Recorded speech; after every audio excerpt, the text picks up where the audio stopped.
বাংলাদেশের নিত্য প্রয়োজনীয় পণ্যের মার্কেটে নেই কোনো ভারতীয় পণ্য, শুধু কেবল দেশি পণ্যই দেশি পণ্য। এই দেশি পণ্য বাজারে বিক্রি চলছে কৃষক ন্যায্য নয় অন্যায্য দামে। কৃষক পেঁয়াজ মার্কেটে আমদানি করে ন্যায্য মূল্য না পেয়ে খুবই হতাশাগ্রস্ত। এবং আজকের চলমান বাজারে পেঁয়াজ, রসুন, আলু কত টাকায় বিক্রি করছেন এখানকার ব্যবসায়িকরা সেটাই জানিয়ে দিব। সে সঙ্গে থাকেন। আসসালামু আলাইকুম ভাই, কেমন আছেন? আলহামদুলিল্লাহ ভালো আছি। জুয়েল ভাই, ইন্ডিয়ান পেঁয়াজ বিহীন আপনাদের এই মার্কেট? জি, শুধু দেশি দেশি নাসিক পেঁয়াজ চলতেছে। জি জি জি, ইন্ডিয়ান পেঁয়াজ বিহীন তার মানে নাই? নাই, ইন্ডিয়ান পেঁয়াজ নাই, শুধু দেশি পেঁয়াজ নির্ভর চলছে। এখন কেন বাজার বাড়লো না? আমদানি বেশি ভাই, চাহিদা আছে, আমদানি বেশি হয়ে গেছে।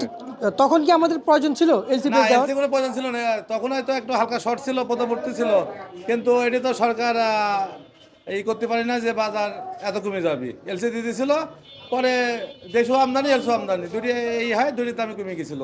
এখন বাজার তো স্বাভাবিক আছে। আপনার এক প্রতিবেদন দেখেছি, আপনি বলেছেন যে একটা কুকুরে যদি জিজ্ঞেস করে এলসি লাগবে কিনা, কুকুরে বলবেন না। হ্যাঁ হ্যাঁ, সেই পরিবেশে তো হয়ে গেছিল, এত আমদানি ছিল, তারপরেও সরকার ভুল করে দিয়েছিল, পরে বুঝতে পারি সারি এলসি বন্ধ করে দিয়েছে। পরে বাজার হয়তো স্বাভাবিক আছে, না তো এলসি থাকতে তো বাজার 38 টাকা নিচে আসে যাইতো পেঁয়াজের বাজার। এলসি বন্ধ করার জন্য বাজারের দাম দ্বারা আছে। হয়তো সামনের দিকে একটু আমদানি কমে আসতেছে, নির্বাচনের পরে হয়তো একটু বাড়তে পারে বাজার। যেখানে ভালো আসছে, চাহিদা আছে পেঁয়াজের। আচ্ছা, বুঝতে পারছি। জুয়েল ভাই, বর্তমান বাজার যে আপডেট রয়েছে, বাজার চলমান চলছে যেভাবে, আপনি কেমন বুঝতেছেন এই পেঁয়াজের বাজার কি বাড়বে নাকি এই বাজার ডাউন হবে? না, ডাউন আর হবে জায়গা নেই ভাই।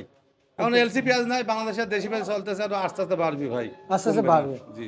আর যদি হুট করে যে 10-12 টাকা বাড়ি যায়, কাঁচা মাল বাড়তে পারে, হয়তো শর্ট হয়ে গেলে পরে 10 টাকা যে কোনো বাড়ি যেতে পারে। আমাদের দেশে 50 টাকা বাড়ারও নিয়ম আছে, আপনারা জানেন। হ্যাঁ, ঘ্যাট করে বাইরে যায়, কাঁচা মালের কোনো থাকে না। জি, আমদানি একটু কম হয়ে গেলে পরে ঘ্যাস করে 10 টাকা 20 টাকা বাড়ি যায়। জি ভাই, জি ভাই, আমদানির ভিতরে জি, এটা আপনারাও জানেন। এখন এই যে আপনার পিছনে পেঁয়াজ বিক্রি চলছে, ডেলিভারি যাচ্ছে, হাতিয়া এক পার্টি আছে, লঞ্চে যাবে।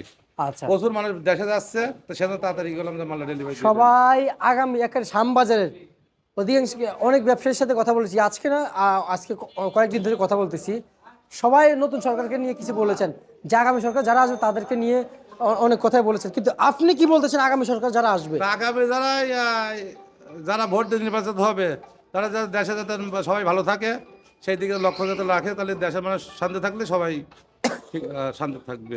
আচ্ছা আচ্ছা, কৃষকদের নিয়ে আগামী সরকারের উদ্দেশ্যে কি বলতে চান?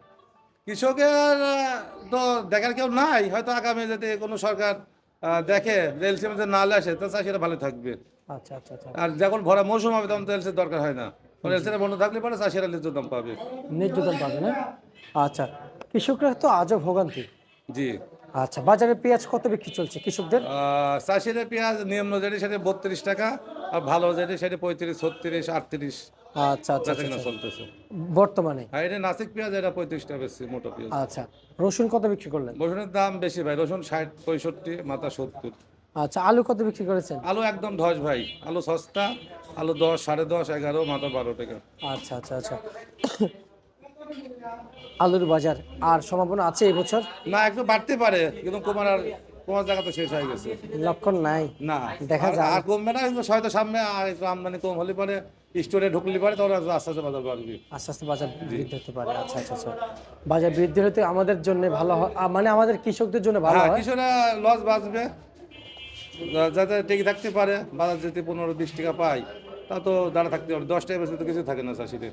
জি ভাই, জি, 20 টাকা বাজার গেলে বা চাষিরা টিকে থাকতে পারে। জি অবশ্যই, আপনাকে তো অবশ্যই আমার মানতে হবে, কারণ এটা আপনার যা বলছেন সত্য কথা বলতে। না, কাঁচামাল তো বাজার মানতে হবে, কিছু করার নাই, লস হলেও মানতে হবে, লস হলেও মানতে হবে, কেউ ঠেকা রাখতে পারেন না। জি ভাই, ভালো ঠেকা রাখতে পারেন না, কমলেও ঠেকা রাখতে পারেন না। জি ভাই, জি, ঠিক আছে ভাই, আমরা আপনাকে অসংখ্য ধন্যবাদ জানাচ্ছি আমাদেরকে খবরাখবর জানিয়ে দেওয়ার জন্য। এবং আপনার ঠিকানা মেসাজ রাজীব বাণিজ্য ভান্ডার, শ্যামবাজার, ঢাকা। শ্যামবাজার, ঢাকা। কৃষক, এই ছিল আজকে সর্বশেষ 12 তারিখে ঢাকা থেকে।